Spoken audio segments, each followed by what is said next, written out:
Reanudar la grabación.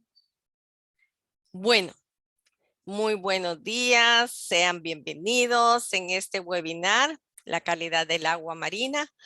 Para mí es un enorme placer y orgullo, ¿verdad? Y honor tener con nosotros una destacada ingeniera, Kaina Alvarado, a quien no solamente representa la formación de nuestros jóvenes de Ingeniería en Ciencias Acuícolas del Centro Universitario Regional Litoral Pacífico, sino una destacada estudiante que actualmente está cursando la maestría, ¿verdad? De calidad de agua. Y en Nicaragua ella les va a ampliar un poco. Es maestranda en Ciencias de Agua con énfasis en calidad del agua. Ella también es muy destacada porque ella escribió con el doctor Roberto, ¿verdad? Un artículo científico en la revista de Ciencia y Tecnología y actualmente está preparando su trabajo de investigación, ¿verdad? Está haciendo los muestreos en el Golfo también en base a el área de su maestría. Y para mí es un enorme honor presentarla a nuestra destacada ingeniera Kaina Alvarado. Con ustedes, la ingeniera Kaina Alvarado. Es toda suya la sala. Gracias, Liz. Gracias por la presentación y gracias por la invitación. Para mí es un placer estar aquí también. Bueno, el tema que vamos a ver hoy es calidad de agua marina.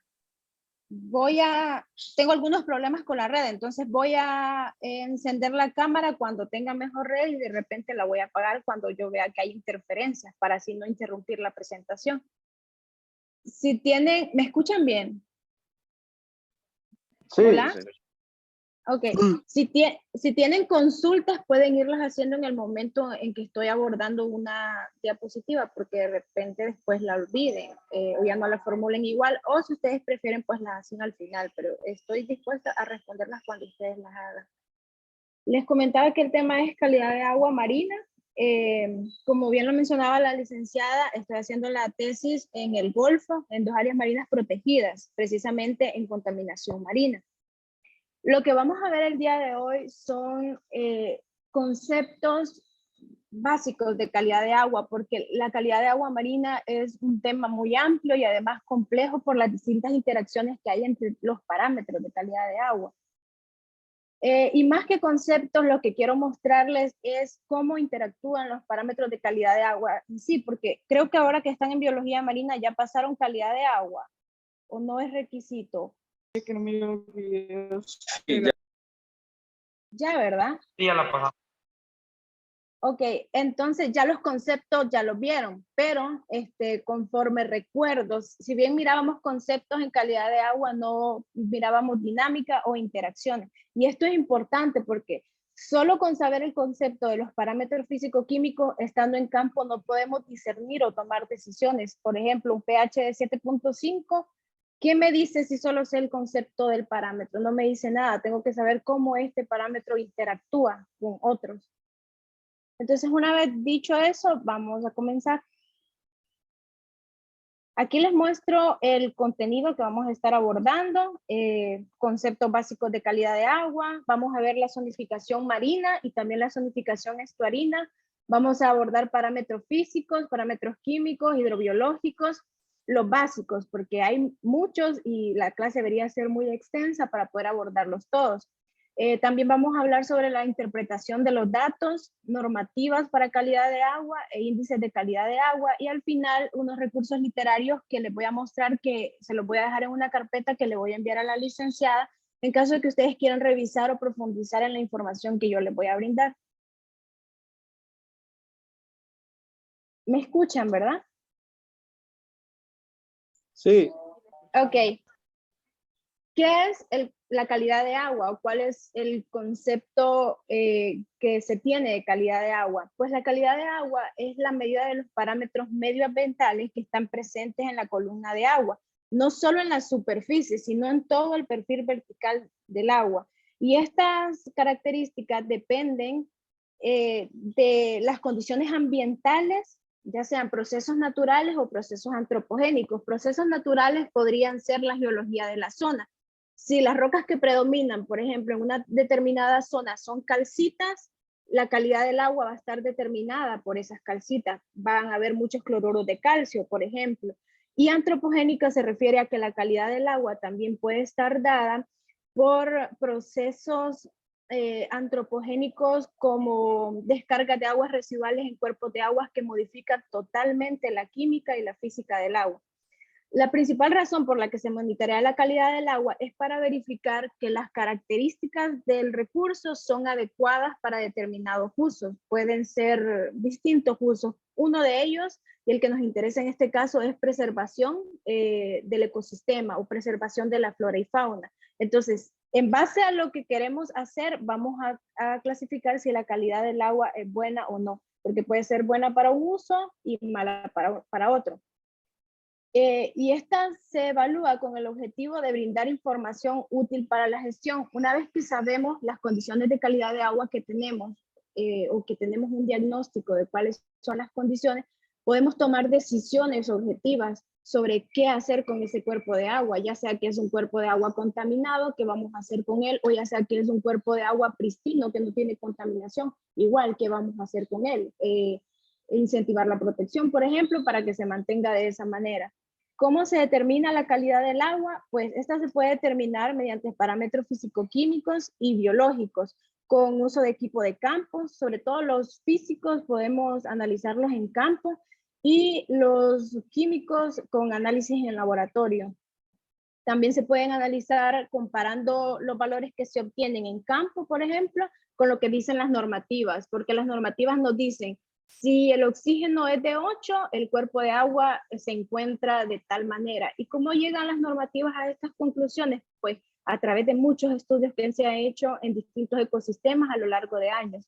Y también la calidad del agua se puede determinar usando índices de calidad de agua. Estos índices generalmente son específicos, pueden ser índices de calidad de agua para consumo, índice de calidad de agua para recreación o índice de calidad de agua para preservación de la flora y fauna. Por aquí tenemos la estratificación marina. La importancia para el caso de calidad de agua, de conocer la estratificación marina, es que debemos comprender que la calidad de agua no es la misma en toda la columna de agua. Ya les muestro. ¿Ven el puntero? ¿Sí? Ok. Sí, sí, sí. Por ejemplo, la calidad de agua que tengo en la zona epipelágica no va a ser la misma calidad de agua que tengo en la zona adopelágica. Entonces, por eso es importante que conozcamos la zonificación. La zonificación puede estar dada con respecto a la plataforma continental o con respecto a la profundidad, que también está relacionada con la penetración de luz. Aquí, por ejemplo, podemos ver que se zonifica en zona epipelágica, mesopelágica, batipelágica, bisopelágica. La zona epipelágica y la mesopelágica son zonas fóticas, es decir, zonas en las que tenemos penetración de luz solar, sobre todo en la zona epipelágica. Además, la zona epipelágica que va de 0 metros a 200, aparte que es una zona bien iluminada, tiene temperaturas constantes. Por ejemplo, en el Golfo podemos encontrar temperaturas de 29 a 31 grados en la zona epipelágica. También en la zona epipelágica ocurre un evento importante, que es que se dan cambios bruscos de temperatura cuando la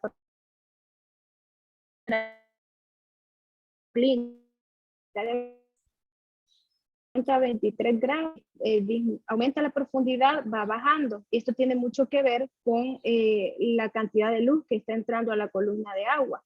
Entonces, al cambio brusco de temperatura se le llama termoclina. Con respecto a las profundidades se da este cambio. Como cambia la temperatura, pues también podemos imaginar que cambian otros parámetros como el oxígeno, las concentraciones de iones, nitrógeno, por ejemplo. Luego se encuentra otro estrato que se llama zona mesopelágica, que estaba de los 200 a los 1000 metros. En esta zona la luz, si bien llega, es escasa, y la temperatura ya no es constante o ya no es las temperaturas que tenemos en la zona epipelágica. Las temperaturas son más frías y van de 5 a 10 grados. Además de que cambian parámetros físico-químicos entre estas zonas en diferentes estratos, también cambia la distribución de la biota, porque por ejemplo los organismos que encontramos en la zona epipelágica no son los mismos de la mesopelágica y así va cambiando con respecto a las profundidades, porque todos los organismos muestran distintas tolerancias a rangos de temperatura o de oxígeno que van cambiando en toda la columna de agua. Luego tenemos la zona batipelágica de 1000 a 4000 metros, que es una zona sin luz, temperaturas todavía más bajas que la zona mesopelágica. Las temperaturas aquí van de 0 a 4 grados centígrados. Luego zona avisopelágica, que es de 4000 metros a 6. ¿Sí? Dijo que la Sí. zona batipelágica iba de 1000 metros, ¿hasta cuánto? Hasta 4000 metros. Gracias. Luego tenemos la zona avisopelágica que va de 4000 metros a 6000, igual una zona sin luz, una zona mucho más fría que la zona epipelágica. Luego está la zona adal pelágica que es de 6000 metros hasta 10000, 11000, porque por ejemplo ya después de la zona adal pelágica encontramos lo que se conocen como fosas marinas. Y la fosa más profunda conocida es la fosa de las Marianas, que se encuentra en el Pacífico Occidental, que es una zona que alcanza los 11.300 metros de profundidad. Sí hay vida en estas zonas, aunque anteriormente se creía que no había. Han encontrado en esta zona organismos como anélidos, por ejemplo. Por otra parte, tenemos la zonificación estuarina, y esto es algo que se acerca más a la realidad que nosotros tenemos en el Golfo, porque tenemos zonas abundantes de estuarios y además en el Golfo pues no tenemos estas profundidades. Se estima que la profundidad media es de 20 metros.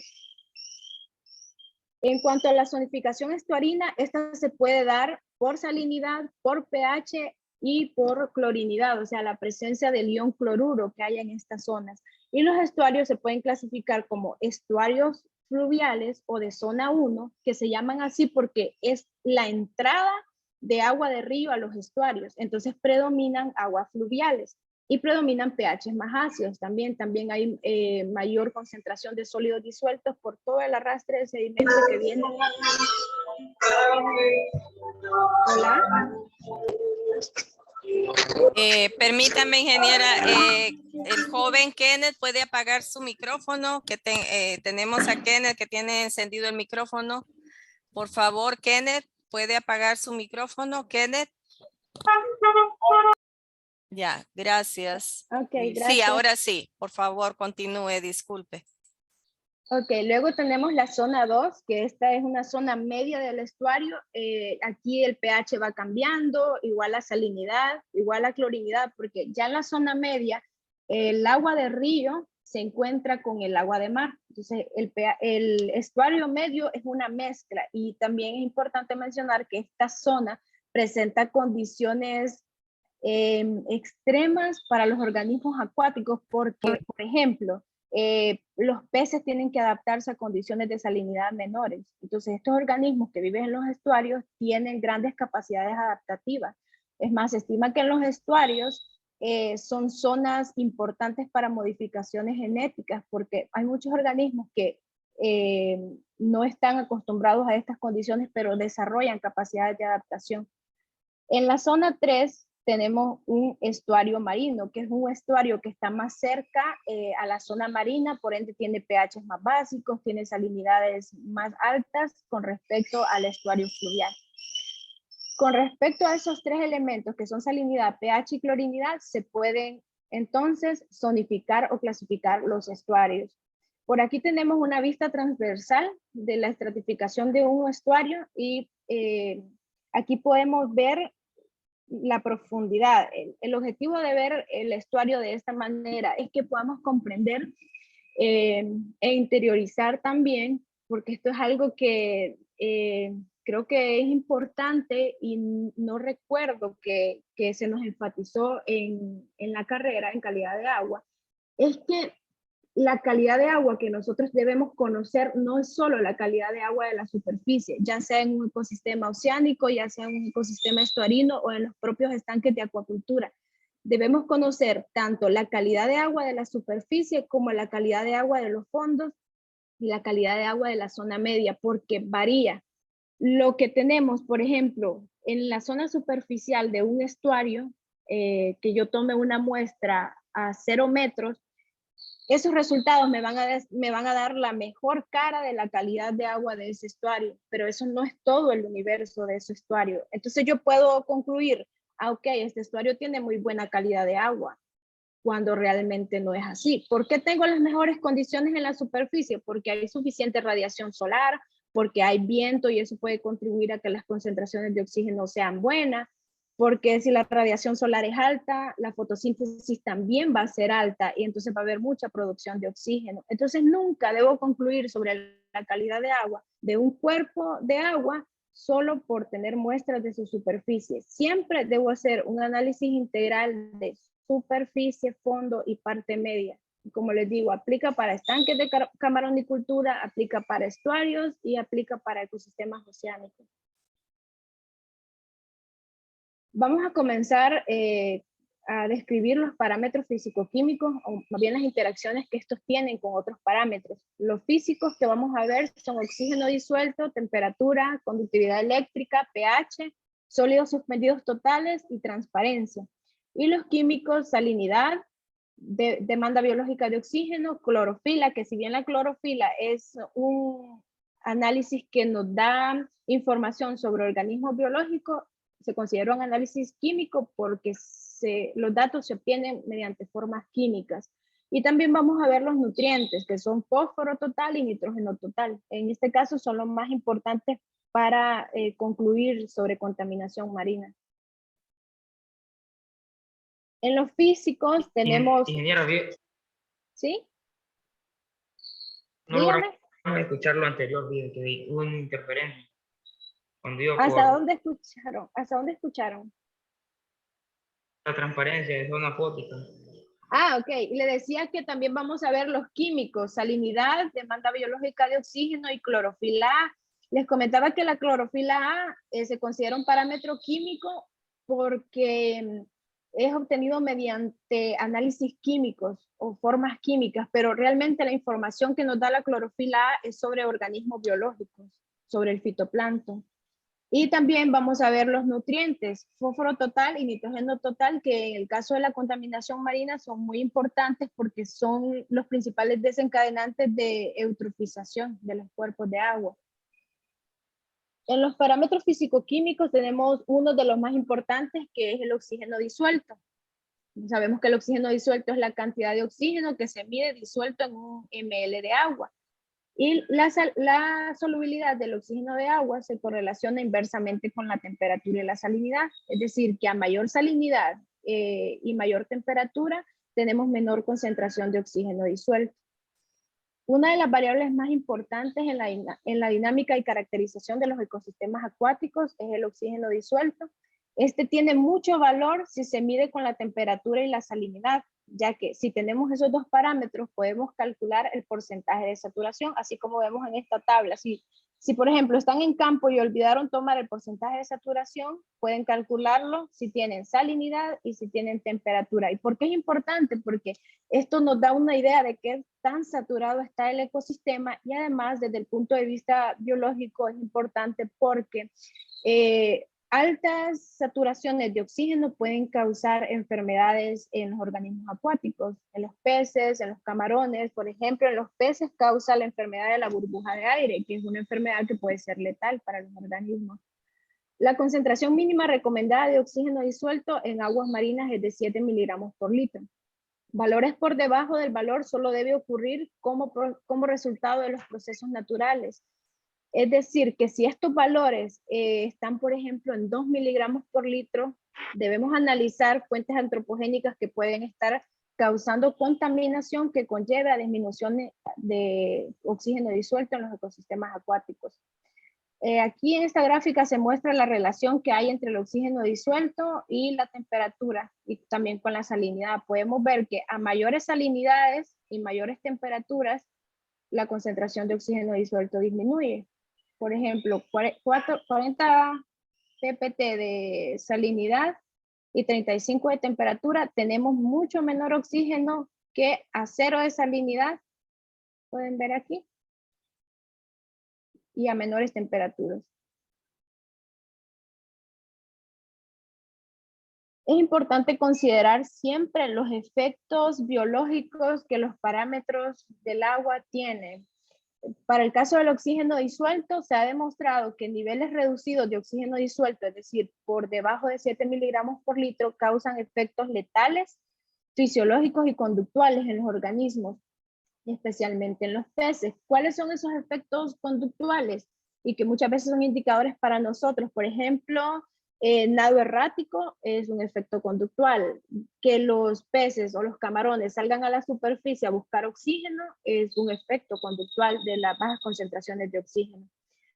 Si se producen cambios prolongados en las concentraciones de oxígeno, también se pueden esperar modificaciones en la estructura comunitaria de la biota. ¿Por qué? Si tenemos un ecosistema en el que teníamos hace 5 años abundante oxígeno y ahora en la actualidad el oxígeno es bajo, no vamos a encontrar la misma distribución de organismos, no vamos a encontrar el mismo tipo de organismos y por ende la estructura comunitaria no va a ser la misma, porque el oxígeno es un parámetro limitante para la vida acuática. Estos cambios de concentraciones de oxígeno parecen estar relacionados, según Davis, con la muerte de especies sésiles, así como la emigración de más especies móviles. Es decir, que muchos organismos que no se pueden mover, como las esponjas o los bivalvos, mueren a causa de concentraciones bajas de oxígeno. Y otras especies que sí son tolerantes a las concentraciones bajas de oxígeno van a estos ecosistemas en las que las concentraciones son bajas y ellos pueden tolerarlo. Y otros que no son sésiles y que sí se mueven, emigran hacia otros ecosistemas más saludables en los que las concentraciones de oxígeno sean mejores. Otro investigador determinó que los cambios bruscos en las concentraciones de oxígeno disminuyen la diversidad de los organismos, especialmente los copépodos y bivalvos. Alapster, en 1980, observó que el oxígeno modifica la susceptibilidad de los organismos acuáticos ante el estrés. Claro, porque a bajas concentraciones de oxígeno, los peces, por ejemplo, no se pueden desarrollar normalmente, no consumen alimento, no se reproducen normalmente, entonces es normal que las poblaciones disminuyan debido al estrés que causan las bajas concentraciones de oxígeno. Otro parámetro importante es la temperatura. La temperatura del agua junto con la salinidad es uno de los factores físicos más importantes que afectan a los organismos marinos y estuarinos. La temperatura afecta a casi todas las propiedades físicas del agua del mar, como la constante de ionización, como la densidad de disolución de oxígeno y la disponibilidad de sustancias tóxicas. Por ejemplo, a temperaturas más altas, sustancias tóxicas como el mercurio se vuelven aún más tóxicas o se disolucionan en el medio y pasan a estar biodisponibles. La conductividad eléctrica también está relacionada con la temperatura porque esta aumenta a medida que aumenta la temperatura. Se estima que por cada 2 grados de temperatura que aumente, se espera un cambio significativo en la conductividad eléctrica. Además, la solubilidad de los gases, como el nitrógeno, el hidrógeno, el dióxido de carbono y el oxígeno, disminuye a medida que aumenta la temperatura. Por eso es que hay una relación inversamente proporcional entre el oxígeno disuelto y la temperatura, porque la solubilidad de los gases disminuye si aumenta la temperatura. Los Una efectos pregunta. ¿Sí? Tengo una pregunta en cuanto a la interacción del oxígeno y la temperatura. Quiero comentarle algo. Dígame. En una finca camaronera X de aquí de la zona sur, siempre, normalmente, cuando estamos en verano, ¿no? Pero viene el invierno. Digamos que esta es la primera semana que va a llover. Las temperaturas están altas, las temperaturas del mar, digamos que andan en 33, 34, incluso hasta 37 grados. Okay. Pero digamos que son las 2 de la tarde y boom, cae un chubasquito de agua y lo más que llueve 40 minutos o 30 minutos. Y lo que pasa que como que no sé, el oxígeno se dispara y comienza a disminuir. y como que la gente ya sabe, fijo, hoy en la noche tenemos problemas de oxígeno. Como que no sé si habrá algún problema en el cambio de temperatura tan brusco, rápido, y venga a afectar el oxígeno. Usted me dice que es a las 2 de la tarde. Que llueva a las 2 de la tarde y el Ajá. agua esté caliente. Y pum, Ok. caiga el agua helada, pues, pero solo cae un poquito. Ok, eso que usted menciona es un evento muy importante y es como una excepción a la regla, porque decimos que a medida que aumenta la temperatura, disminuye el oxígeno disuelto, ¿verdad? Pero esto no siempre ocurre así, ya cuando estamos en el campo. El ejemplo que usted dio es uno. En este sentido, no precisamente el oxígeno disuelto está aumentando por la lluvia o por la temperatura. Lo que pasa casi siempre en los estanques de acuacultura es que a esas horas el oxígeno disuelto aumenta porque los estanques de acuacultura tienen mucha actividad fotosintética y entre las 2 y las 3 de la tarde son los picos de actividad fotosintética. Entonces, por eso va a tener concentraciones de oxígeno mucho más altas. Entonces, le invito a que analice la población de fitoplancton que usted tiene en ese estanque, porque, por ejemplo, habían un caso, le voy a mencionar que yo experimenté. Habían días muy fríos, me refiero a 22 grados, por ejemplo, en el agua, 23.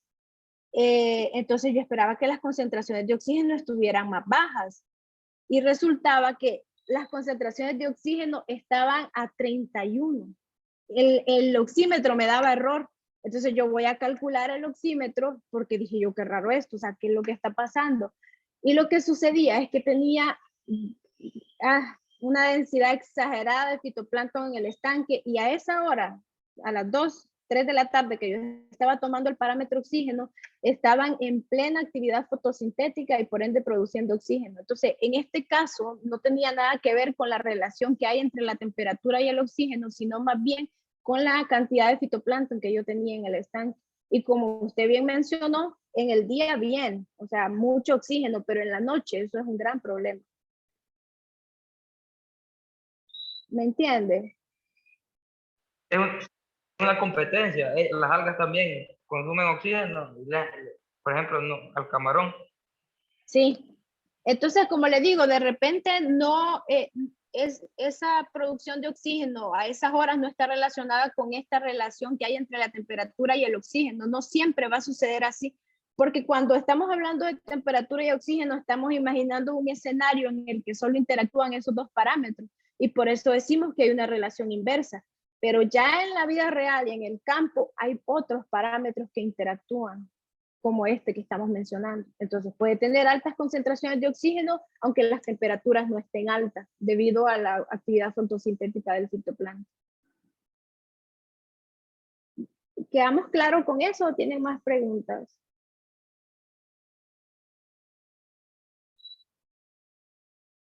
Hola. Sí, estoy claro. Gracias. Okay. Gracias por la intervención, muy interesante. En cuanto a los efectos biológicos, la mayoría de los organismos marinos son poiquilotermos, o sea que ellos no pueden regular su propia temperatura. Su temperatura depende de la temperatura del agua. Y como resultado de esto, los procesos biológicos responden a cambios de temperatura. Entonces, conforme aumenta o disminuye la temperatura, se pueden ver afectados condiciones como la reproducción de las especies, la tasa de alimentación y el factor de conversión alimenticia. Por eso es importante mantener las condiciones de temperatura óptimas para cada especie, para que cada especie pueda desarrollar su máximo potencial, sobre todo en condiciones de cultivo. Muchos organismos marinos pueden adaptarse a alteraciones en la temperatura ambiente del agua a través de una serie de respuestas biológicas, como adaptaciones que pueden desarrollar en el medio. La sensibilidad de los organismos acuáticos a las sustancias tóxicas aumenta conforme aumenta la temperatura, porque las sustancias tóxicas en forma de gases son más solubles a temperaturas más altas. Entonces, si la temperatura es alta, hay mayor solubilidad de sustancias tóxicas y los organismos acuáticos son más propensos a ingerirlos y bioacumularlos. En cuanto al pH, pues sabemos que la escala del pH indica una solución neutra 7, una solución ácida por debajo de 7 y una solución alcalina por encima de 7. Pequeños cambios en el pH en los ecosistemas marinos, y también aplica a los estanques de acuacultura, pueden alterar significativamente la química de las aguas marinas. El pH de las aguas marinas suele ser bastante estable en el mar como tal, no en ecosistemas estuarinos, porque en ecosistemas estuarinos es bastante fluctuante. Pero en aguas marinas puede encontrarse entre 7.5 y 8.5. En cuanto a las fluctuaciones, no deben esperarse fluctuaciones mayores a 0.2 unidades, porque aunque suena poco, 0.2 unidades, cuando hablamos de pH, 0.2 unidades indica el aumento en 10 veces las concentraciones de iones hidrógeno, es decir, que el aumento realmente sería 0.2 por 10. Entonces, es un aumento grande si lo vemos de esa forma. ¿Cómo sí puede variar el pH del agua? Por ejemplo, que tomemos el pH a las 7 de la mañana y que lo tomemos luego a las 6 de la tarde. Es normal un cambio, por ejemplo, de 7.3 a 8.4, normal, aunque sea más de 0.2 unidades. ¿Cuándo no es normal y puede indicarnos contaminación? Cuando en la columna de agua, o sea, de la superficie hacia el fondo, cambia más de 0.2 unidades o 0.2 unidades, porque nos está indicando que en el fondo el ecosistema está más ácido porque hay degradación de compuestos o porque hay liberación de ácido sulfúrico, y esto sería nocivo para la fauna que se encuentra en el ecosistema. ¿Y esto a qué se debe? A procesos de degradación que son desencadenados por actividades entrópicas, como vertir aguas residuales en los ecosistemas marinos, por ejemplo. La actividad fotosintética, por otra parte, eleva el pH del agua. Por eso es que les digo que pueden encontrar cambios de pH si toman muestras a las 7 y a las 6, porque ya a las 6 de la tarde ya ha pasado la actividad fotosintética, entonces el pH va a ser distinto. ¿Cómo eleva el pH la actividad fotosintética? Bueno, imaginemos un ecosistema en el que el pH es 7. Cuando comienza la actividad fotosintética, el pH va a ir elevándose hasta 8, 8.5, porque las algas consumen el CO2, que puede acidificar el agua, lo consumen en el proceso de fotosíntesis, entonces el ecosistema queda más básico. Por otra parte, las fluctuaciones del pH, debido a las influencias antropogénicas en los medios acuáticos, son en gran parte efectos de las actividades industriales.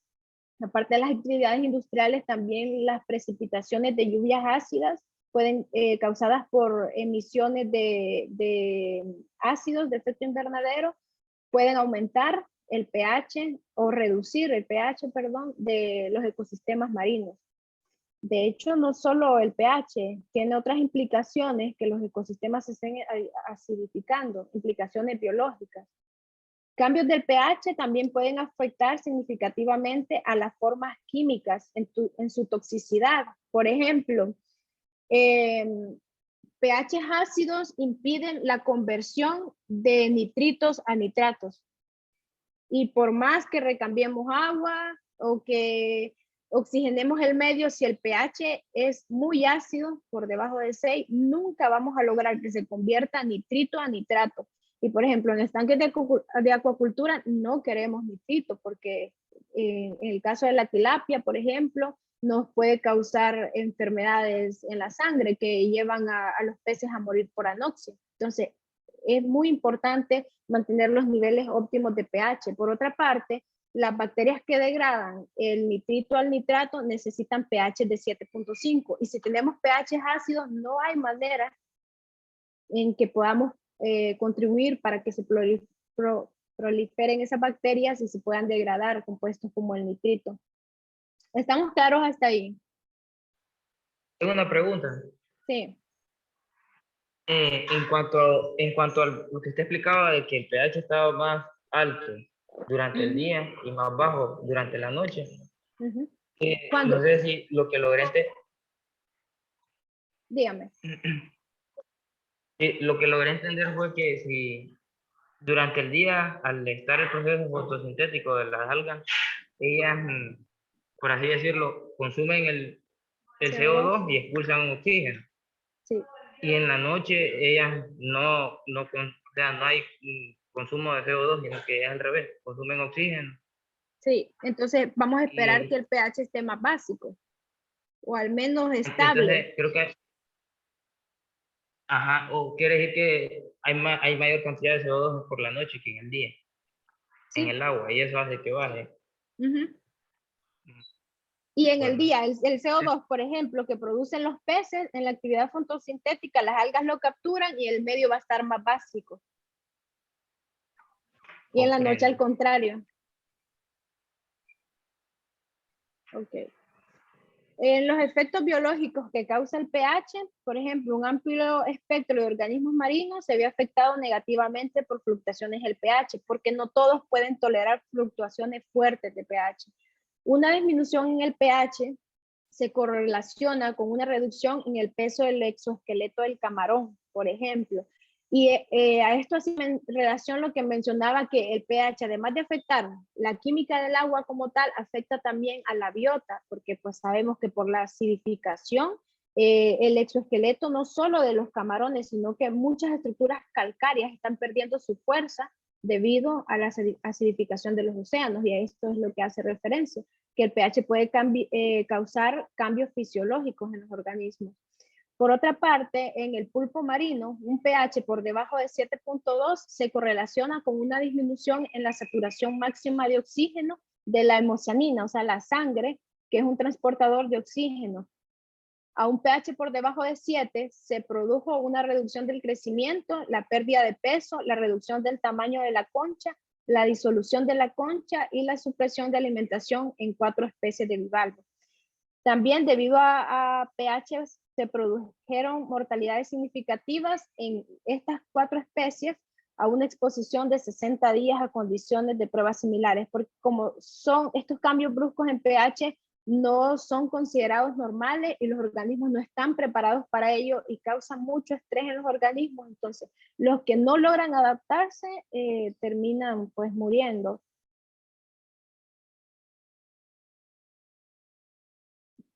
Por otra parte, tenemos la conductividad eléctrica, que es la conductividad resulta ser una medida indirecta de todas las sales en solución que se encuentran en el agua. Esta varía con la naturaleza de los iones mayores que contiene el agua. Pueden ser iones de potasio, iones de cloruro. Depende de los iones que se encuentren en un cuerpo de agua, va a variar la conductividad. La conductividad también viene determinada por la geología de la zona. Por ejemplo, si tenemos una zona en la que predominan rocas calcitas, la conductividad puede ser más alta debido a que las calcitas van a desprender muchos iones de calcio. Entonces vamos a tener mayor interferencia y por ende condiciones de conductividad más altas. Valores normales en aguas marinas de conductividad van de 30.000 a 40.000 microsiemens sobre centímetros. Si estos valores, por ejemplo, los encontramos en 50.000, primero que todo debemos analizar la geología de la zona. Si vemos que la geología de la zona está bien, que no tenemos rocas que desprendan iones que puedan interferir con las concentraciones de conductividad, entonces damos un siguiente paso, porque conductividades altas pueden indicar contaminación. Entonces el siguiente paso sería evaluar cuáles son las fuentes de contaminación de ese cuerpo de agua. Por ejemplo, ahorita en mi zona de estudio estoy teniendo conductividades de 65.000 microsiemens sobre centímetro. No hay registro de concentraciones de esas conductividades en el país y decidí compararlo con Nicaragua y las conductividades más altas que ellos tienen son 55.000. Entonces, como mis conductividades son muy altas, lo primero que debo hacer es analizar si la geología de la zona, o sea, si tengo rocas que desprendan iones que contribuyan a esa conductividad, y también investigar sobre cuáles son las fuentes de contaminación. Así descarto y veo qué es lo que está causándome esas altas conductividades, porque concentraciones como las que les mencioné ya no son normales y dan una alerta. Por otra parte, los sólidos, que estos pueden ser sólidos en suspensión o sólidos disueltos. Estos se originan de dos fuentes principales. La primera es la disolución y suspensión de materia orgánica en el agua y la disolución y suspensión de suelo y otras formaciones geológicas. Puede ser limo, puede ser arcilla disuelta. También los sólidos se dan por microorganismos acuáticos vivos y sus restos en descomposición. ¿Cómo podemos clasificar si los sólidos son disueltos o son suspendidos? Todos los sólidos que son menores a 1 micra se consideran disueltos. Todos los sólidos mayores a 2 se consideran suspendidos. Las concentraciones de sólidos disueltos tienden a variar mucho, desde cerca de 0 miligramos por litro hasta más de 100.000 miligramos por litro. El océano tiene un promedio de 34.500 miligramos por litro de sólidos en sus disueltos, o sea, sólidos menores a una micra. En muchos estuarios las concentraciones de sólidos fluctúan enormemente de forma natural y las especies que se encuentran ahí se adaptan a estos cambios. O sea, las especies acuáticas, ya hablábamos que en los estuarios las especies que viven son especies que se adaptan a muchos cambios. Cambios en las concentraciones de sólidos, cambios en los pH, cambios en la salinidad. ¿Y por qué en los estuarios hay mayor concentración de sólidos que en los océanos? Es porque los ecosistemas estuarinos reciben agua de río y estas aguas vienen cargadas de muchos sedimentos que terminan siendo sólidos, algunos disueltos y algunos suspendidos. La transparencia o penetración de luz, que se le llama así a lo que medimos con el disco de Secchi, mide la penetración de luz en el ecosistema acuático, en el perfil de la columna de agua. ¿Qué es lo que puede interferir con esta medida? El fitoplancton. Si, por ejemplo, tenemos mucha densidad de fitoplancton, vamos a tener poca penetración de luz. Si hay mucha materia orgánica disuelta, como muchos sólidos en suspensión, vamos a tener poca penetración de luz. E igual si hay muchas partículas orgánicas en suspensión, por ejemplo, un ecosistema en el que tengamos mucha basura, por ejemplo, o muchos microplásticos, la penetración de luz va a disminuir. Pasamos a los parámetros químicos. ¿Tienen preguntas hasta acá, muchachos? ¿O estamos bien?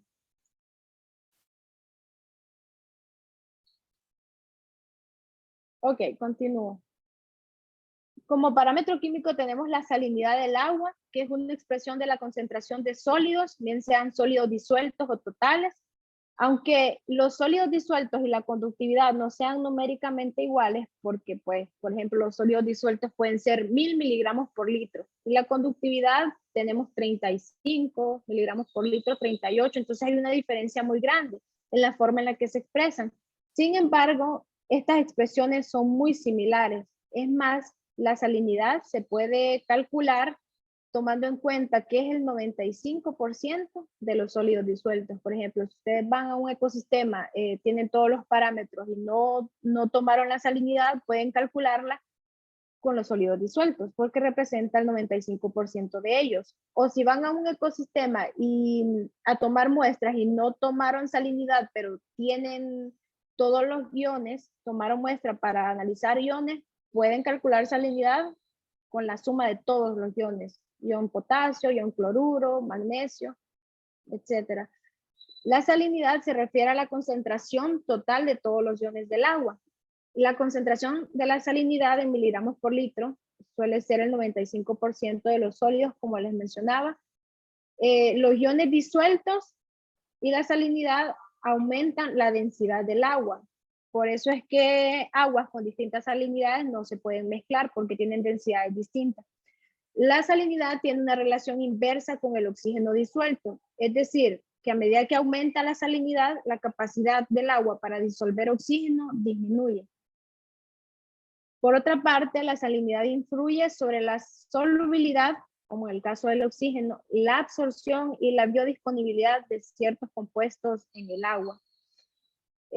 ¿Cuáles son los efectos biológicos de la salinidad? Pues en las áreas costeras las fluctuaciones de la salinidad limitan la distribución de organismos.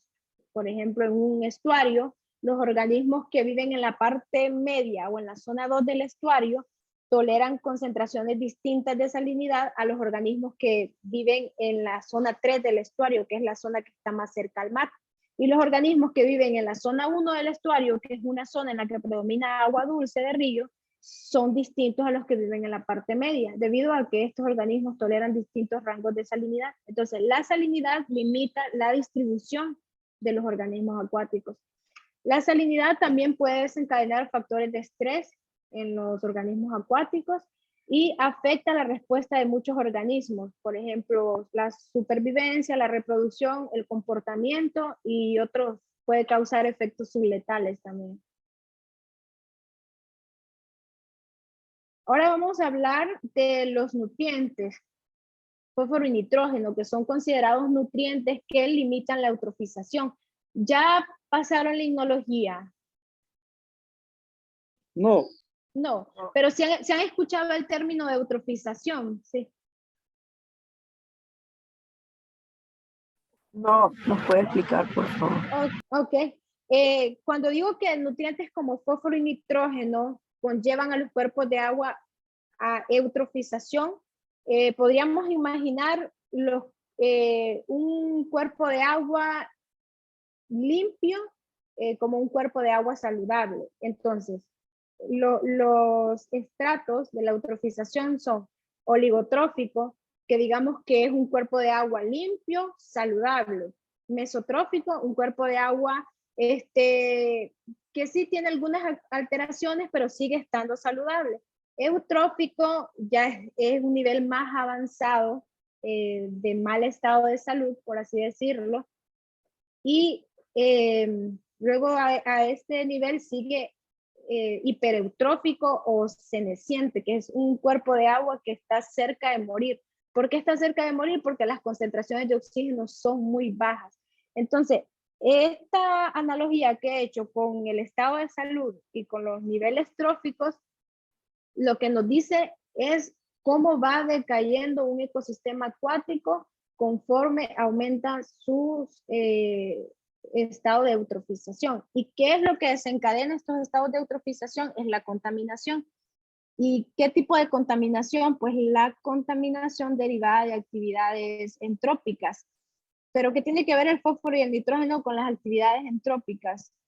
Un ejemplo es, por ejemplo, descarga de aguas residuales. La descarga de aguas residuales son ricas en fósforo y en nitrógeno. Si estas aguas se descargan sin tratar al medio acuático, van a causar eutrofización. ¿Estamos bien hasta ahí? O si no han entendido, pueden decirme y lo explico de otra manera. Sí, está bien, te entendí. ¿Sí? Ok. Entonces, el fósforo y el nitrógeno son nutrientes causantes de eutrofización. A diferencia de los sistemas de agua dulce, donde predomina el fósforo, el nutriente limitante en los ecosistemas marinos es el nitrógeno, pero recientes investigaciones han demostrado que tanto el fósforo y el nitrógeno pueden desencadenar eutrofización en los ecosistemas marinos. Sin embargo, debido a que esta condición varía de acuerdo a ciertas condiciones, el fósforo como el nitrógeno deben ser considerados en los planes de diseño para manejar el sobreenriquecimiento. Es decir, que si vamos a gestionar la conservación de un ecosistema acuático, debemos considerar estos dos parámetros para saber qué tan eutroficado o qué tan contaminado se encuentra un cuerpo de agua. Por ejemplo, ubiquémonos en un estuario. Un estuario con condiciones oligotróficas es un estuario que tiene una buena profundidad. Por ejemplo, nuestros estuarios en el Golfo tienen de 8 a 10 metros de profundidad. Un estuario que no se ve tan verde y que si medimos el disco de Secchi podemos tener hasta 3 metros de profundidad de disco de Secchi. Un estuario bien oxigenado sería un estuario saludable, o sea, un estuario oligotrófico. Por otra parte, un estuario mesotrófico sería un estuario cuya profundidad ha disminuido, ya no es 10, ahora es 8. ¿Por qué? Porque llegó mucha contaminación al medio, mucho arrastre de sedimento y todo eso se precipitó, llegó abajo y disminuyó la profundidad. Ya no tenemos la misma profundidad porque en el fondo tenemos sedimentos. En este estuario las condiciones de oxígeno son peores, la penetración de luz igual, y si tenemos peores condiciones de oxígeno y peor condición de luz, penetración de luz, va a haber una mayor degradación de compuestos en el fondo y va a ir contaminando el medio. Un medio eutrófico tiene mucho menos concentraciones de oxígeno, mucho menos penetración de luz y mucho menos profundidad, porque se ha ido sedimentando toda la materia orgánica que ha llegado al estuario.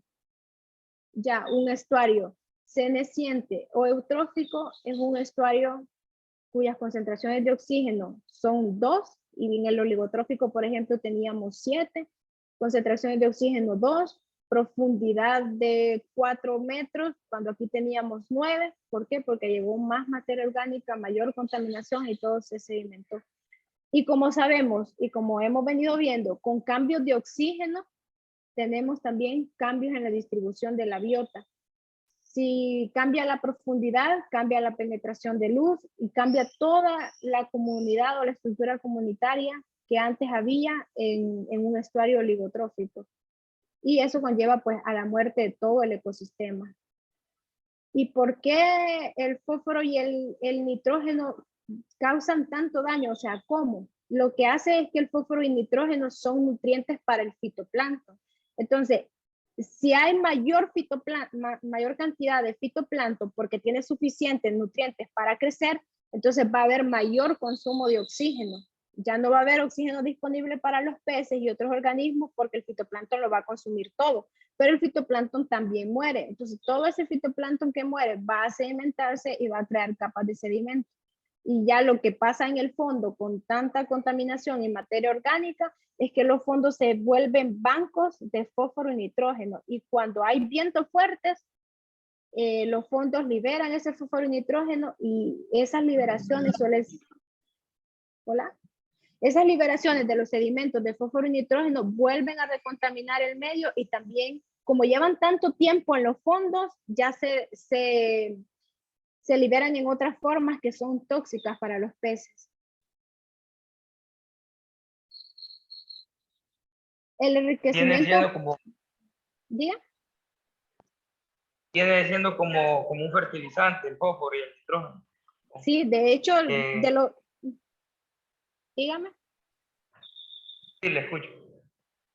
Sí, de hecho le iba a comentar que los fertilizantes o la agricultura tiene un gran aporte a la eutrofización de los cuerpos de agua, ya sean marinos o continentales, porque son ricos en fósforo y nitrógeno. Y por eso es que hay mucho movimiento verde y mucho movimiento de consumir productos que no utilizan fósforo y nitrógeno por los grandes daños que estos dos compuestos causan a los medios acuáticos.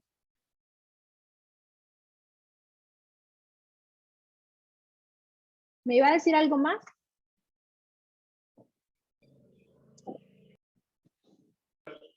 ¿Verdad que también hay casos en los que, dependiendo en la zona que esté, hay zonas que son altas en fósforo y en nitrógeno, hay zonas que son bajas, o por así decirlo, hay zonas que requieren de que uno les aplique esos nutrientes porque carecen de ellos, y hay otras que no, pues lo tienen en abundancia. En este caso está hablando de estanques de acuacultura, ¿verdad? Así es. Sí. O también pues, digamos que fuera hablando de estero. No, eso no. O sea, que por intervención humana se vaya a aplicar fósforo y nitrógeno, no. Estos ecosistemas sin nuestra intervención suelen estar en equilibrio. Y lo que menos se quiere es que nosotros intervengamos, peor haciendo cosas como aplicando compuestos como fósforo y nitrógeno, ¿no?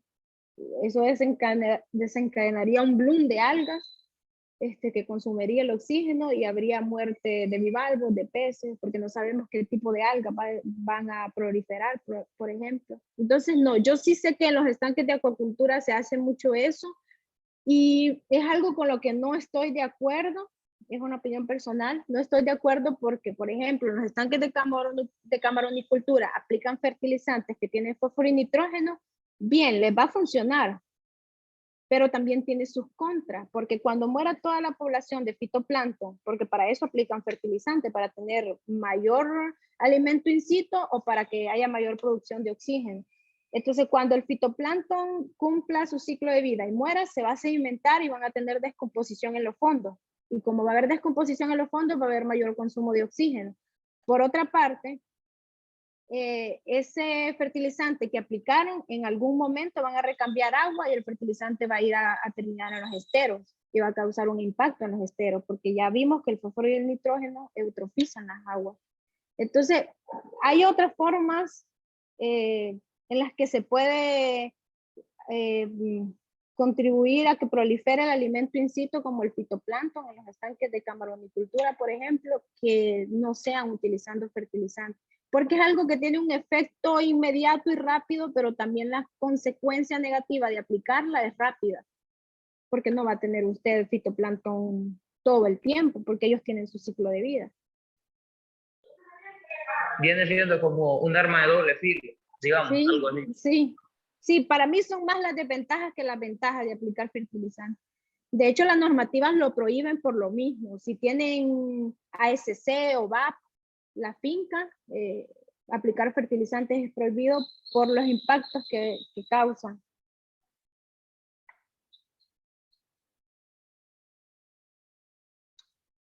Ok, si no hay más preguntas, continúo. El enriquecimiento intenso de nutrientes en las aguas costeras es una de las mayores amenazas a la integridad de los ecosistemas costeros. De hecho, no sé si ustedes escucharon sobre muerte de bivalvos en el Golfo de Fonseca, muerte de peces. Bueno, estos eventos están muy relacionados con la eutrofización, porque como hay fósforo y nitrógeno disponible para las algas, van a haber bloom algales, ellas van a consumir todo el oxígeno y aparte van a proliferar especies que pueden ser tóxicas para peces y bivalvos, es decir, que cuando ellos las consumen pueden morir y también son peligrosas para humanos, porque si una persona compra, por ejemplo, curiles que han consumido, por ejemplo, dinoflagelados, puede causarle hasta parálisis cerebral. Entonces, esa también es una consecuencia de la eutrofización. Y la eutrofización aumentó en todo el mundo a partir de la década de 1950 debido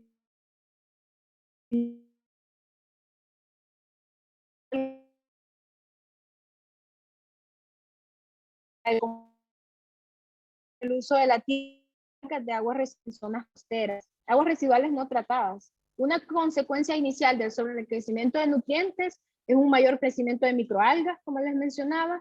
El crecimiento de microalgas puede ir acompañado en el desarrollo de floraciones flagelados, las mareas rojas,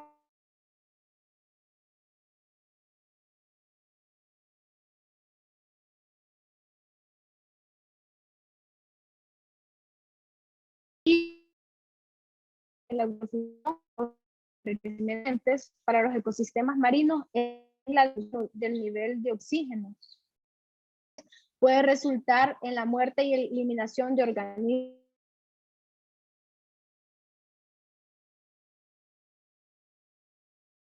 Lo primero es que hay mayor diversidad y se ve también que el agua es más transparente, diversidad de especies. En un ecosistema eutroficado vemos que hay mayor turbidez del agua y que hay menos diversidad de especies. Y vemos que hay presencia de especies como las medusas que prefieren aguas ricas en nutrientes. Y ese es un indicador. Podemos usar organismos como las medusas, que son organismos indicadores de eutrofización, porque buscan aguas ricas en nutrientes.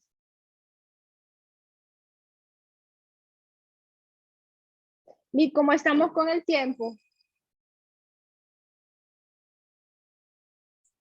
Pues son las 9 ya de la mañana, pero yo le he dejado que se extienda porque ha estado muy rico, muy amplio y además han estado preguntando y creo que es bien importante. Sí. Usted termina tranquila y los jóvenes si Okay. tienen alguna actividad pues pueden salir de la sala. Esto va a quedar grabado, ¿verdad? Lo más importante es que usted comparta todo ese conocimiento y sus experiencias. Para mí eso es lo más importante. Así que prosiga. Ok, Muy sí, que bien. me falta la parte biológica. Sí, está bien, Ok, tranquila. Bye. ok. Tenemos como otro parámetro químico importante.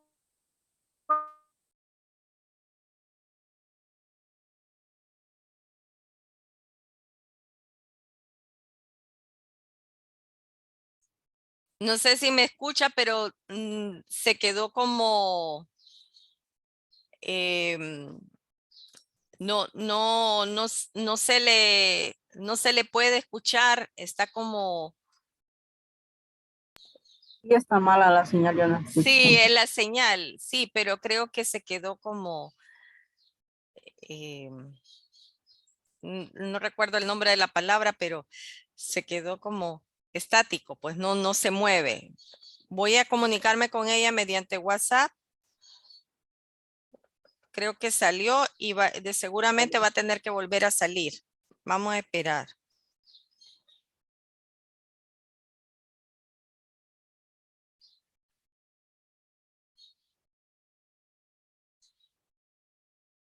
En este momento sí, ya está entrando. Quiero decirles que antes de que termine la presentación les voy a compartir un enlace de los elementos más importantes dentro de la conferencia, que lo puedan responder, por favor, porque eso va a ser parte de su asistencia. Ingeniera Kaina, ¿está con nosotros otra vez?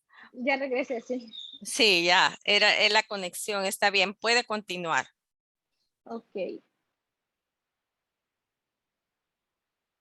Ok, otro parámetro químico importante es la demanda biológica de oxígeno. Esta mide el contenido de materia orgánica en el agua y determina cuánto oxígeno requieren los microorganismos para degradar la materia orgánica que se encuentra en el medio. El aumento de la demanda biológica ocasiona disminución en el oxígeno y afecta la vida acuática. Es decir, que si tenemos DBO altos, que sean mayores a 4 miligramos por litro en un cuerpo de agua, podemos decir que ese ecosistema está muy contaminado. ¿Por qué? Porque significa que las bacterias están usando mucho oxígeno para degradar tanta materia orgánica que llega a ese ecosistema y entonces, por competencia, están dejando sin suficiente oxígeno a las microalgas, a los peces y a otros organismos acuáticos. Por otra parte, tenemos la clorofila, que se refiere al pigmento verde que posee el fitoplancton y es una medida indirecta de medir qué tanta abundancia de fitoplancton se tiene en un cuerpo de agua. Hacer el pigmento fotosintético que predomina en las microalgas es utilizado también como un indicador biológico y se considera que se relaciona con la concentración de fitoplancton, la transparencia del agua y la concentración de nutrientes, porque a mayor concentración de nutrientes, menor transparencia de agua y mayor concentración de fitoplancton. Esa es la relación que existe entre esos tres parámetros y siempre ocurre de esa manera, ya sea en lagos o en ecosistemas marinos. Ya terminamos la parte química. Si tienen preguntas hasta aquí, pueden hacerlas. Si no, continúo con los parámetros hidrobiológicos.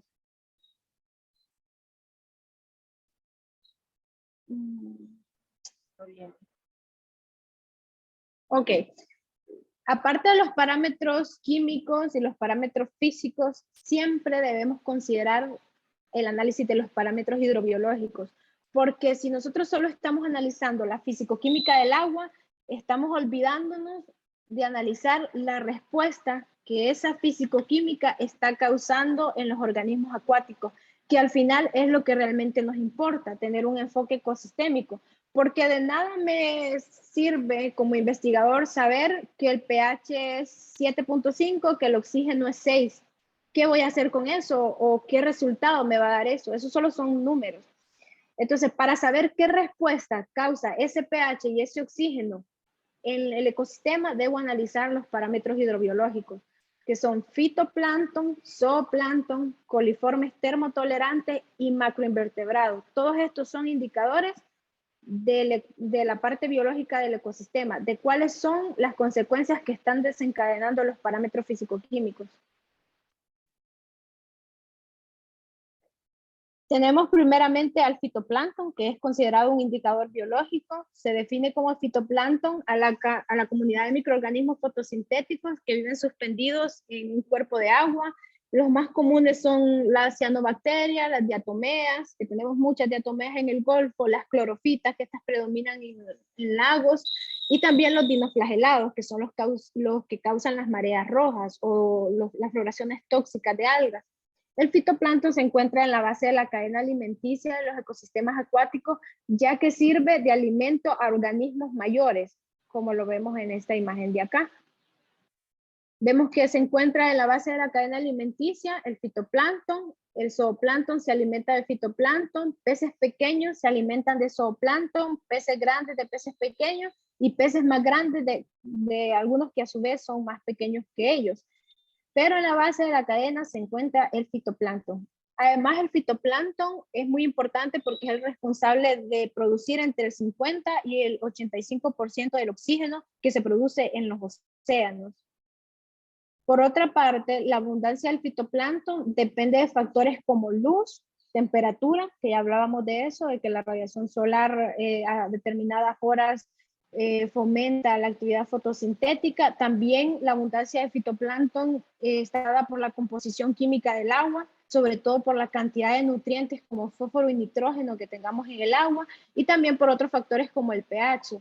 También está desencadenada por factores biológicos como depredación por parte de filtradores o por parte de zooplancton. Es decir, que la abundancia de fitoplancton en un ecosistema también va a estar determinada por la cantidad de depredadores que tengan. Si hay, por ejemplo, abundancia de determinada especie de zooplancton que es afín a comer diatomeas, entonces van a haber menos diatomeas que clorofitas, por ejemplo.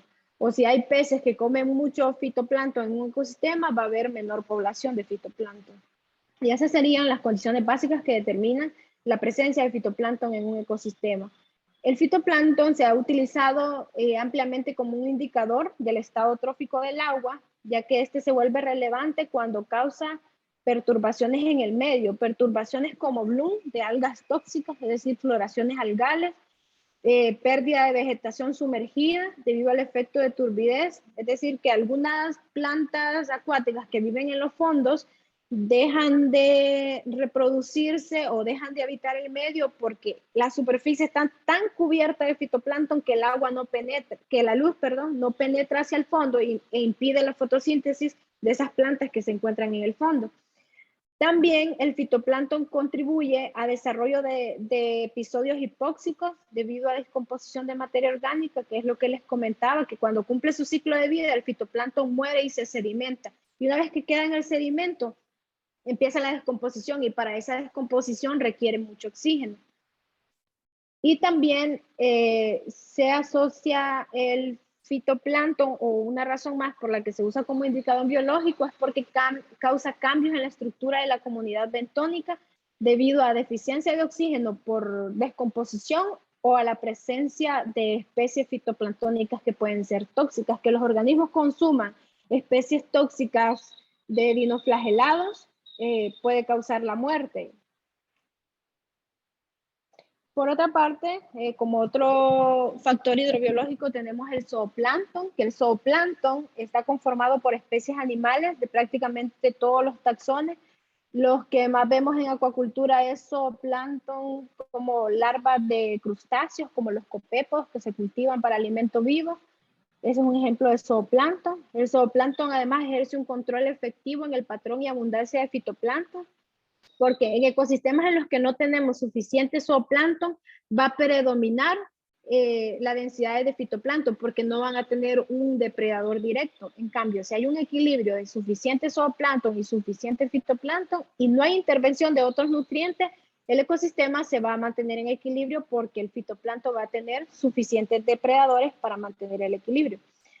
Además, el zooplancton transfiere gran parte de la energía que es fijada por el fitoplancton hacia otros niveles de la cadena trófica, que también se pueden ejemplificar con este esquema.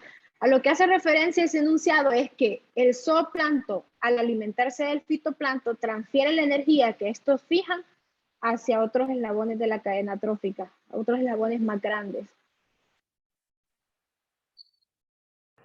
Es importante mencionar en cuanto al zooplancton y al fitoplancton que estos organismos o la distribución de estos organismos, además de estar determinada por la cantidad o tipo de depredadores que tengan en el medio, está muy condicionada por la calidad del agua, la calidad ambiental de todo el ecosistema, porque muchas especies de zooplancton son sensibles a malas condiciones de calidad de agua. Entonces, incluso pueden usarse y son ampliamente utilizados como indicadores biológicos, porque, por ejemplo, los copépodos o los rotíferos son muy sensibles y ellos no pueden estar en ecosistemas contaminados. Entonces, si nosotros tomamos una muestra de agua y encontramos abundancia de copépodos o de rotíferos, podemos discernir de, ok, tengo la seguridad de que este cuerpo de agua no es contaminado porque estos organismos requieren altas concentraciones de oxígeno, concentraciones estables de pH, y si las condiciones son distintas, no estarían viviendo en determinada zona. Entonces son, además de un indicador muy eficiente, un indicador muy económico, porque podemos ahorrarnos hacer todos los parámetros físico-químicos que son muy caros, pudiendo discernir con especies como esta. Por otra parte, tenemos los coliformes termotolerantes, que son un indicador biológico de contaminación. Estos se incorporan a los análisis del agua para evaluar la presencia de dichas bacterias en determinadas concentraciones, ya sean concentraciones muy altas que nos estarían diciendo que el agua está contaminada o concentraciones muy bajas. Si, por ejemplo, encuentro en un estuario concentraciones muy altas de coliformes termotolerantes, voy a saber que las poblaciones aledañas, por ejemplo, no tienen sistemas o no tienen letrinas, pues no tienen sistema de tratamiento de sus aguas residuales, entonces el agua que utilizan para sus necesidades básicas, como los baños, va a dar directamente a los esteros. Eso lo puedo deducir si las concentraciones de coliformes termotolerantes son altas. ¿Por qué? Porque los coliformes termotolerantes engloban los coliformes fecales, que son la Escherichia coli y las enterobacterias. Y estos coliformes únicamente los puedo encontrar en el tracto digestivo de animales y de humanos. Otro indicador biológico y otro parámetro hidrobiológico también importante para analizar en los ecosistemas marinos son los macroinvertebrados bentónicos, que estos son organismos invertebrados como moluscos y anélidos que habitan los cuerpos de agua y pueden ser observados a simple vista. Estos organismos proporcionan excelentes señales sobre la calidad ambiental del agua porque algunos requieren una muy buena calidad para desarrollarse y sobrevivir. Entonces, si por ejemplo yo encuentro determinado gasterópodo o caracol en un cuerpo de agua y yo sé que la literatura me dice que puede vivir solo en buenas condiciones de oxígeno, de pH, de temperatura, y lo encuentro en un determinado sitio, entonces yo puedo concluir o discernir en ese momento que la calidad del agua en ese sitio no es mala. ¿Por qué se hace esto con macroinvertebrados? Porque diferentes especies tienen diferentes grados de sensibilidad. En cambio, puedo encontrar en otro ecosistema una especie que sea muy resistente a condiciones adversas de calidad de agua. Entonces, en base a ese hallazgo, puedo discernir que la calidad de agua no es buena. También son considerados excelentes indicadores de calidad ambiental debido a que su periodo de vida es lo suficientemente largo para mostrar cómo son afectados por la presencia de agentes contaminantes. Asimismo, estos organismos tienen la ventaja de ser relativamente inmóviles y fáciles de recolectar en el muestreo. Y debido a estas ventajas, se usan como bioindicadores para medir la calidad del agua y han cobrado cada vez más importancia a nivel mundial. Recientemente también se está implementando en varios países latinoamericanos.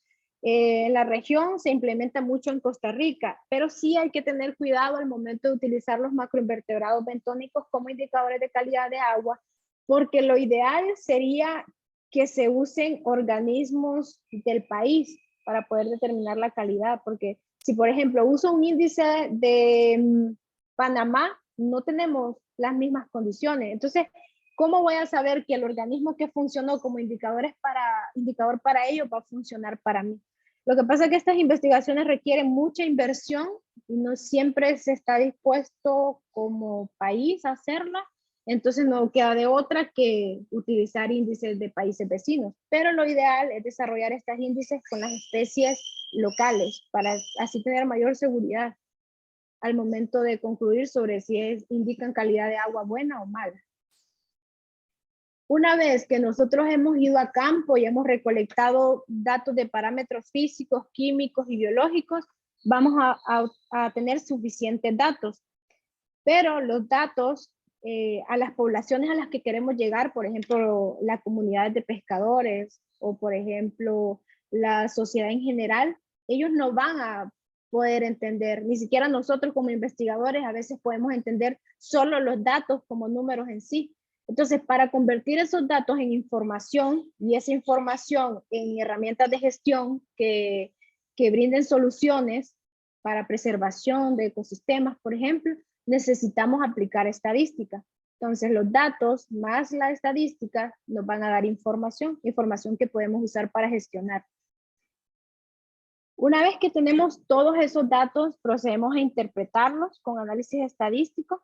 Primero, podemos comparar diferencias estadísticas entre sitios de muestreo, porque pues siempre vamos a muestrear sitios que consideramos que están muy contaminados y sitios que no, para tener contraste entre ellos. También se pueden utilizar pruebas de hipótesis para evidenciar cuáles son las diferencias significativas entre cada sitio que muestreamos.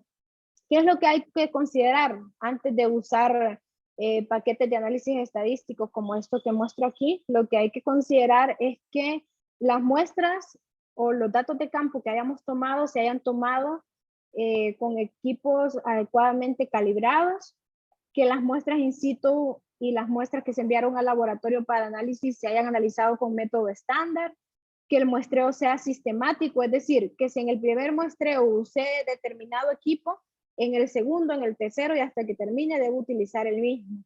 Que si tomé oxígeno disuelto un día lluvioso en un estero, por ejemplo, y luego quiero compararlo con un oxígeno que tomé un día soleado, eso no puedo hacerlo si voy a analizar con estadística o debo saber cómo manejar esos datos.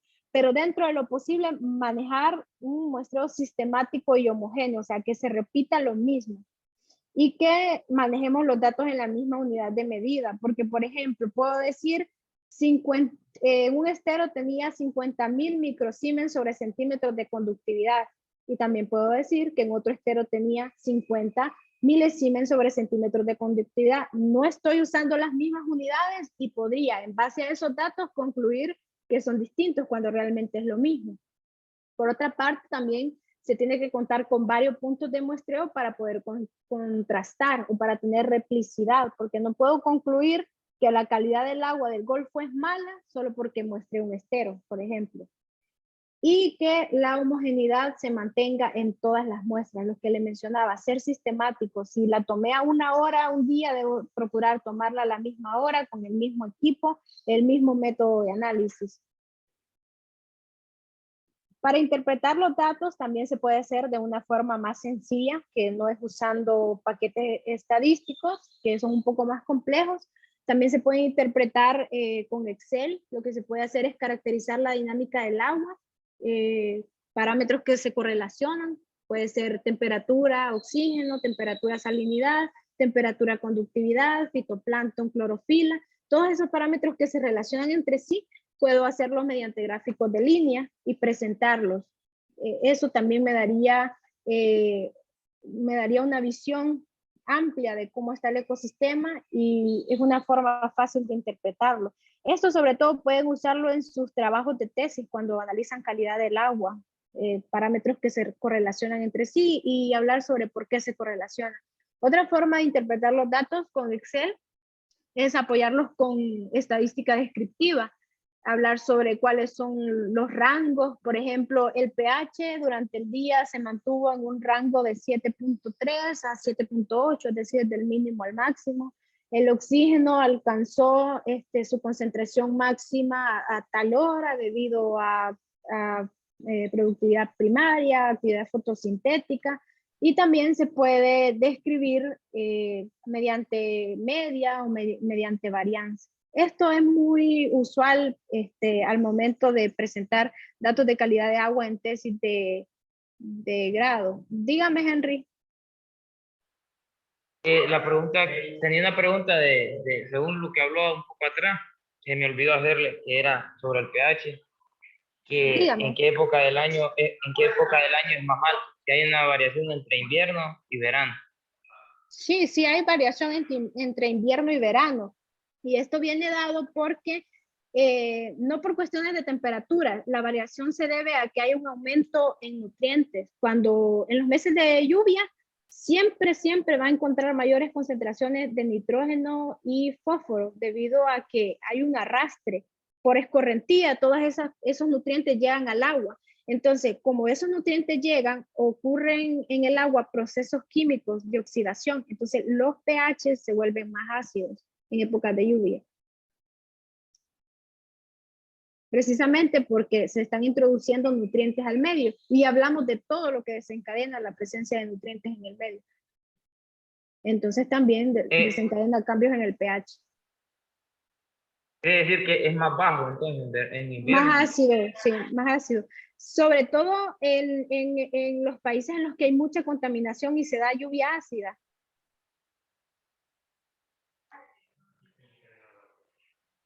Y por ende en verano es más básico. Se mantiene más en neutro y básico, 7.5, 8.5, en cuerpos de agua saludables o normales, ¿verdad? Ya los cuerpos de agua con mucha eutrofización o muy contaminados, una cosa impredecible, pero generalmente son ecosistemas con pH ácidos.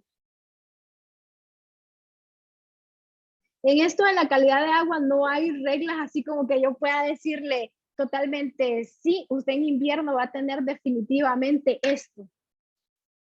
Hay cosas que son repetitivas y se han visto en varios ecosistemas, en diferentes países de la región, pero no es algo escrito en piedra, podemos decirlo, no es una verdad absoluta porque son tantos parámetros que intervienen entre sí y cada uno de ellos puede modificarse, que lo mejor es ir al sitio, tener los conceptos básicos y una vez estando ahí, poder concluir. Porque, por ejemplo, yo le decía a mi tutora, que es una persona que tiene mucha experiencia en calidad de agua marina, tengo 65,000 de conductividad en un estero. Y ella me decía, eso no es posible. Analizamos 3 veces la muestra porque era demasiado. La literatura no nos dice nada sobre eso, mucho menos la literatura de Honduras, porque no hay un estudio enfocado, al menos en la zona en la que yo estoy haciendo, enfocado en los análisis que estamos haciendo. Entonces, son parámetros muy variantes y muy impredecibles. Uno sí se puede basar en los principios o en la literatura, pero siempre tiene que tener la mente abierta y flexible a que se puede encontrar cosas totalmente distintas. Pero sí, en general, cuando hay lluvia, hay mayor concentración de nutrientes, hay mayor interacciones químicas y los pH tienden a ser más ácidos. Gracias. Sí, muy bien. Quería preguntarle una cosita más. Ay, disculpe. Dígame. No, con gusto, dígame.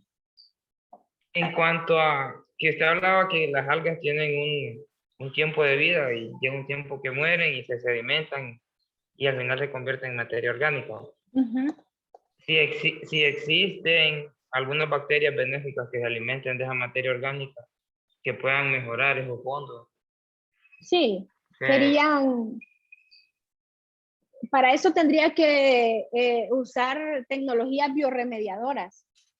Aplicar bacterias biorremediadoras en los fondos y que entonces cuando toda esa materia se sedimente, las bacterias biorremediadoras lo consuman, pero debe acompañar esas bacterias con oxígeno, o sea, comprar más aireadores, porque en este caso, cuando hablamos de que nosotros intervengamos en un medio, solo vamos a hacerlo en acuacultura, porque en ecosistemas como océano o estuario, no. O sea, no deberíamos y sería una cosa extremadamente costosa.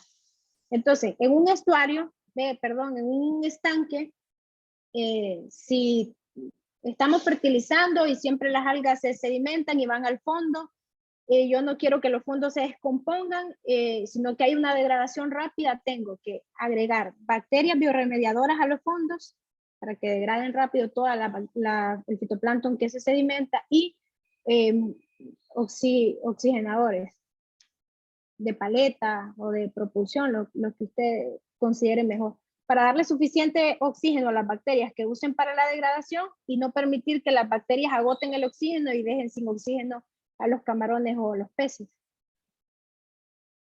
¿Me entiende?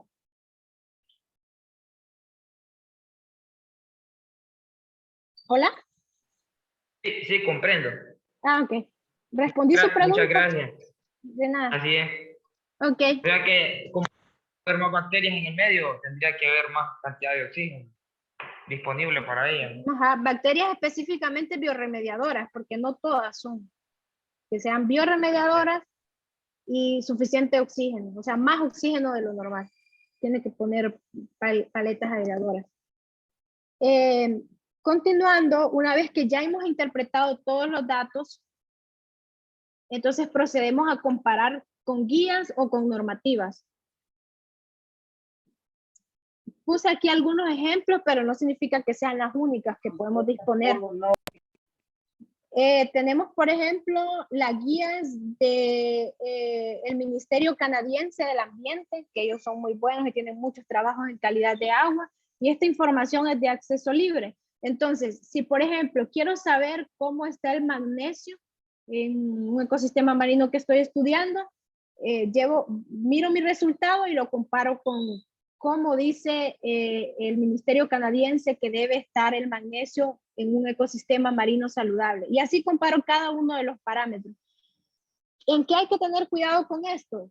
En que todas estas guías o estas normativas se desarrollan en base a estudios en determinados ecosistemas. Entonces, por ejemplo, si el Ministerio Canadiense desarrolló sus guías en un ecosistema templado, que es diferente al nuestro, que es tropical, en un ecosistema que la temperatura está entre 15 y 18 grados y la nuestra entre 29 y 31 en el agua, entonces comparar con esto no, pues no es lo adecuado para mí. Entonces siempre debo tener cuidado sobre la validez que tiene determinada guía para mi sitio, porque de repente puede ser que el magnesio en ecosistemas templados, el óptimo sea distinto al mío. Entonces, si yo concluyo en base a ese, voy a creer que el mío está mal, cuando realmente no lo está, simplemente son ecosistemas distintos. Y eso es algo con lo que hay que tener mucho cuidado. Hay otras guías regionales, guías para conservación de la flora y fauna de los ecosistemas marinos de Perú, de Chile, de Costa Rica, de Panamá. Todas estas están en una carpeta que les voy a pasar con la licenciada sobre calidad de agua y normativas. Entonces, como nosotros en Honduras no tenemos desarrolladas guías propias como tal en cuanto a calidad de agua marina, generalmente lo que hacemos es tomar referencias de Costa Rica, de Nicaragua o de países regionales, entonces pues no nos queda de otra. Porque como saben, hacer investigación y desarrollar esta guía de más de muchos años requiere de mucha inversión económica y tener los expertos a disposición. Pero pues como estamos en la región, se puede analizar o comparar los resultados con guías de Costa Rica o de Nicaragua.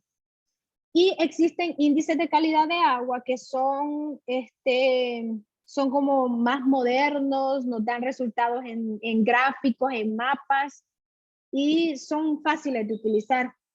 Uno que me gusta mucho porque fue desarrollado en zonas tropicales como las condiciones que tenemos nosotros en Honduras, en la zona del Golfo, similares temperaturas, similares condiciones de eutrofización. Entonces, es el índice de calidad de agua para la preservación de la flora y fauna, que es el que me gusta mucho usar para determinar cuál es la calidad ambiental una vez que ya he recolectado todos los datos.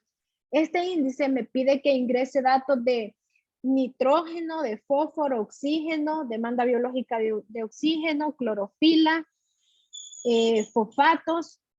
Y cuando ingreso todos esos datos, este índice me dice cómo se encuentra la calidad del agua. Evalúa los cambios que tiene el estado de calidad del agua con fines de preservación únicamente de flora y de fauna. O sea, si yo quiero hacer un estudio de calidad de agua para saber si el agua es óptima para preservar el ecosistema de mangle y todos los organismos acuáticos, este es un índice ideal que podemos aplicar en el país. ¿Cuáles son las limitaciones de este índice? Es que este índice es aplicable únicamente a ecosistemas cuya salinidad sea igual o mayor a 25. De repente en un estuario de zona 1, que es un estuario fluvial, donde hay mucha influencia del agua de río, no podamos aplicar este índice, pero en un estuario de zona 2 o zona 3, perfectamente podríamos aplicar. De hecho, con este índice es con el que estoy trabajando para mi investigación de contaminación marina.